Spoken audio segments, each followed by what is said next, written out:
Hey, are you hoping to fly to the Philippines sometime soon? Are we still heading in the right direction? Stick around, that's what we're going to talk about today.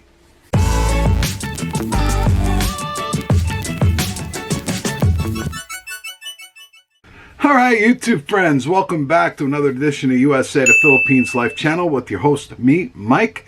Before we get started, I'd like to ask everyone to give the video a like and subscribe if you haven't already. It helps the channel a lot. We're eternally grateful for you doing so. Thank you everyone that has subscribed so far. We appreciate all the love and support. It goes a long way, and we're not taking it for granted, not even for a minute. So just wanted to backtrack the previous video where I showed a page on the U.S. Embassy Manila website where they offer medical assistance. And it was pretty extensive. I didn't realize it was to that degree. The U.S. embassies around the world offer similar. Someone was kind enough to point out, which I already knew but neglected to mention, the page said that it had a list of English-speaking doctors. Obviously, if you are acquainted with the Philippines and the Filipino people, you'll know that all of medical professionals in the Philippines and most other professional people do speak English. I think that's a cookie cutter service that's offered throughout the world. Obviously in other countries, the fact that a doctor that the U.S. Embassy refers you to speaks English or not is going to be of greater importance in countries where English isn't widely spoken. So my wife and a fellow vlogger subscriber both brought that to my attention after I had already posted the video. I did pin a comment indicating that I had neglected to mention that, but nevertheless I did want to touch on it. Let's get started with today's video, where I wanted to just touch on some of the positive signs, and they're tiny baby steps, but they are steps forward. So back in September, the president of the Philippines decided that face shields were no longer required outdoors. That was significant because, I mean, you know, you wear these procedure masks or the Bazooka Joe ones, and if you know what I mean by that, you're pretty old like me. The Bazooka Joe ones that you just pull up over your face, and you know, wearing that all day. I mean, I still have to wear a mask all day in the hospital where I work, and let me tell you, I'm done with it, but it is what it is. We got to continue to do it. So back in September, President Duterte said that it was no longer required outdoors, which was a huge step forward in my opinion, because that was ridiculous that you have to walk around in 90-something degree weather with a procedure mask and a plastic shield over your face. So kudos for that. One step forward. And then we saw a few weeks ago this month that for fully vaccinated international travelers, the quarantine was shortened for green and yellow countries. However, a little bit of a dance about how to prove your vaccine status. I'll point back to the videos that I did and some of my esteemed fellow vloggers that do a great job explaining that. Also seems to be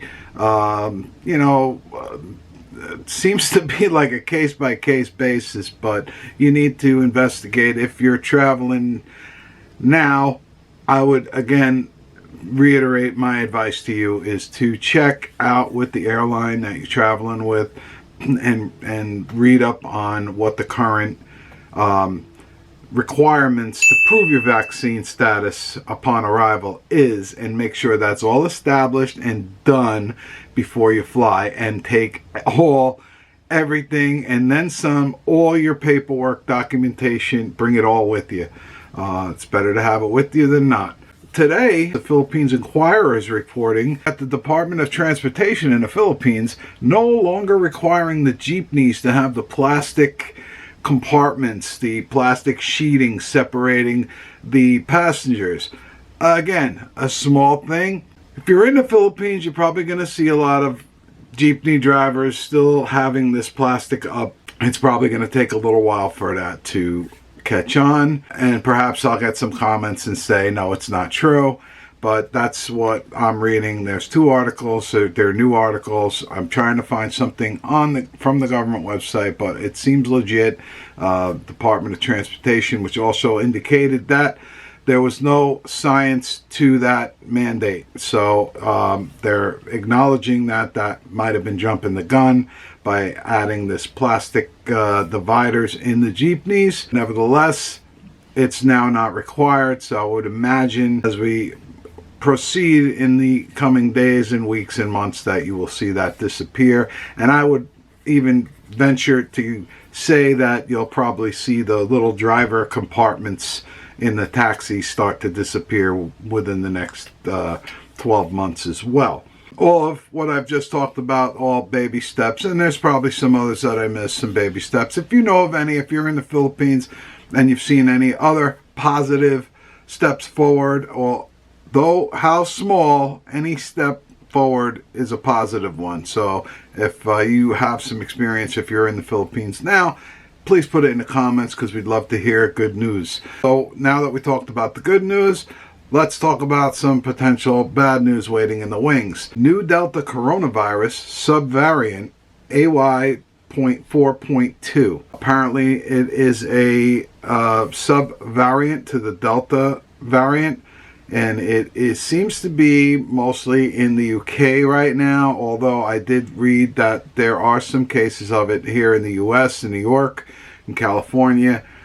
So that remains to be seen. I know I talked about it some videos back, that hopefully that we wouldn't see any more variants, but I think this is just a natural progression with a virus. It's just a matter of how much protection this vaccine is going to give to you, and goes back to what I've been saying, and a lot of medical professionals have been saying, that you are most likely going to have to take a booster shot every year that's going to be updated to protect against whatever variants are popping up around the world. This is the case with the influenza vaccine. Every year we get a flu shot. It's not one flu shot protects you for the rest of your life, because the influenza virus is constantly mutating. And it's going to be the same thing with COVID-19. It's never going away. All right, so we're going to wrap this one up with that.